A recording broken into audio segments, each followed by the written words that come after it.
उम्र के लिहाज से शुगर कितनी होनी चाहिए? मतलब आप 20 से यंगर बच्चों का बताएंगे, फिर 20 to 30 ब्रैकेट में, 30 to 40, 40 से अबव या 60 से अबव, तो क्या इसमें जो नॉर्मल रेंज है वो चेंज हो जाती है या वो सेम है? जैसे आपने पहली वीडियो में बताया था कि अंडर 100 है तो इट्स फाइन, 100 से 125 है तो प्री डायबिटिक है, तो इस रेंज को भी ज़रा डिफाइन कर दें। एज से रिलेटेड इसका कोई ताल्लुक नहीं है।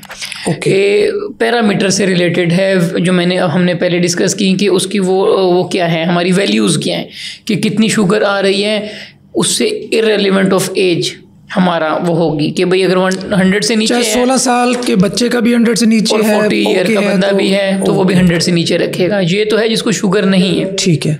हाँ, जिसको शुगर हो गई है उसका कंट्रोल कितना होना चाहिए, उसकी कंट्रोल की लिमिट क्या होनी चाहिए, वो एज के साथ चेंज होती है।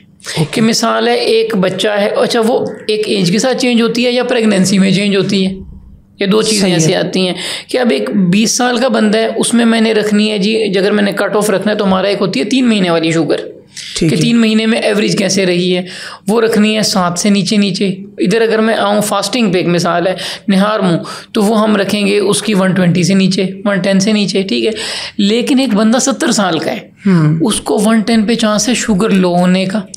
अच्छा, अगर शुगर लो होती है तो हाई बंदा मारती नहीं है, लो बंदा मारती है।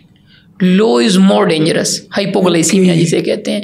तो उनमें क्या करते हैं हम, बूढ़े हैं, बीमार हैं, उनमें कंट्रोल का क्राइटेरिया हम थोड़ा ऊपर ले जाते हैं कि 3 माह वाली 8 से नीचे भी है, वैसे मैंने कहा 7, इनमें 8 से नीचे भी है तो ठीक है। फास्टिंग अगर 130 तक भी आ रही है और उससे नीचे अलामात आ रही हैं तो हम वहाँ पे भी इसे कहेंगे कि इनकी शुगर कंट्रोल्ड है। इसी तरह प्रेगनेंसी आ गई, प्रेगनेंसी में हमने फास्टिंग 95 से नीचे ले जानी है निहार मुँह। अच्छा, उसमें नहीं होने देनी, उसमें और कम रखनी है। अच्छा, अगर उसमें जैसे फिर हमने बात की 3 महीने वाली, तो उसमें आइडियली हमने 6 से नीचे रखनी है, क्योंकि वजह क्या है कि प्रेगनेंसी में थोड़ी सी भी शुगर हो तो बच्चे में कॉम्प्लिकेशंस का खतरा आता है, तो उसमें ज़्यादा स्ट्रिक्ट कंट्रोल है। अच्छा, उसमें साथ ये भी बता दें अब कैसे कंट्रोल रखे, एक जो माँ बनने वाली है वो कैसे कंट्रोल रखे प्रेगनेंसी में ना? अभी तक भी गाइडलाइंस ये हैं कि अगर शुगर हुई है ड्यूरिंग, नॉर्मली ये एक नॉर्मल असम्पशन है कि जो माएँ बनने वाली होती हैं उनको कहते हैं शुगर हो जाती है और ये कॉमन है और बाद में ख़त्म भी हो जाएगी, तो ये भी मिथ है या ये हकीकत है? ये 2-3 क्वेश्चंस मिक्स हो गए हैं। वजह यह है, प्रेगनेंसी में शुगर सबको तो नहीं होगी, ठीक है। टेंडेंसी जिसकी होगी उसको हम कहते हैं उसके रिस्क फैक्टर ज़्यादा हैं। अगर उसका वेट ज़्यादा है, उसकी फैमिली हिस्ट्री है, ठीक है, उसमें चांस शुगर होने का ज़्यादा है, ठीक है। यानी हम उन फीमेल्स की बात कर रहा हूँ जिनको पहले शुगर नहीं थी, ठीक है, जिसकी फैमिली हिस्ट्री है, वेट ज़्यादा है, उसको प्रेगनेंसी में होने का चांस ज़्यादा है, ठीक है। हर किसी को नहीं है।